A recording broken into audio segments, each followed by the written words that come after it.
सचिन और सायली की मदद के लिए प्रेस ने उठाया बड़ा कदम, जिसे सुनकर सबके होश उड़ गए। सीरियल उड़ने की आशा में अब कहानी एक बेहद इमोशनल मोड़ पर पहुंचने वाली है, जहां सचिन और सायली का सपना टूट जाता है। सचिन की हिम्मत भी टूट चुकी होती है और सायली भी मायूस हो जाती है।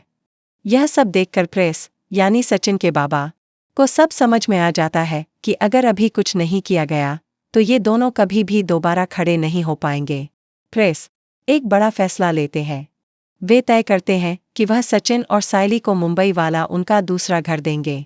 वह घर छोटा है, उसमें सिर्फ 2 कमरे हैं और फिलहाल किराए पर चल रहा है।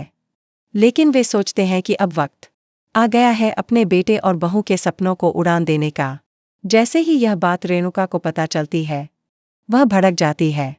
उसे लगता है कि अगर वह घर सचिन और सायली को दे दिया गया तो किराया आना बंद हो जाएगा और उसी किराए से उनका घर चलता है। लेकिन तेजस इस बार अपनी मां रेणुका के खिलाफ खड़ा हो जाता है। वह कहता है, हमारे पास एक और छोटा घर है, फिर भी हमारे अपने लोग बाहर सो रहे हैं।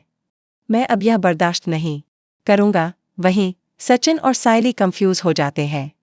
सचिन सोचता है कि अगर वे उस घर में चले जाते हैं तो उन्हें पूरे परिवार से अलग रहना पड़ेगा और वह ऐसा नहीं चाहता। तभी प्रेस सचिन और सायली को समझाते हैं, बेटा यह तुम्हारा मौका है। यहाँ सायली घर के कामों में ही उलझी रहती है, लेकिन अगर वह नए घर में रहेगी तो अपने सपनों पर ध्यान दे सकेगी। तुम दोनों अपनी जिंदगी की एक नई शुरुआत के साथ आगे बढ़ सकोगे। फिर भी सचिन और सायली सोच में पड़ जाते हैं।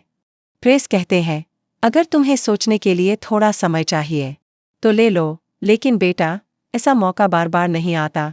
अब देखना यह होगा कि क्या सचिन और सायली इस मौके को अपनाएंगे। क्या वे अपने सपनों के लिए यह फैसला ले पाएंगे? क्या अब सायली को अपने काम करने का पूरा समय मिलेगा? और क्या यह कदम उनके रिश्ते को और भी मजबूत बना देगा? जानने के लिए देखते रहिए उड़ने की आशा।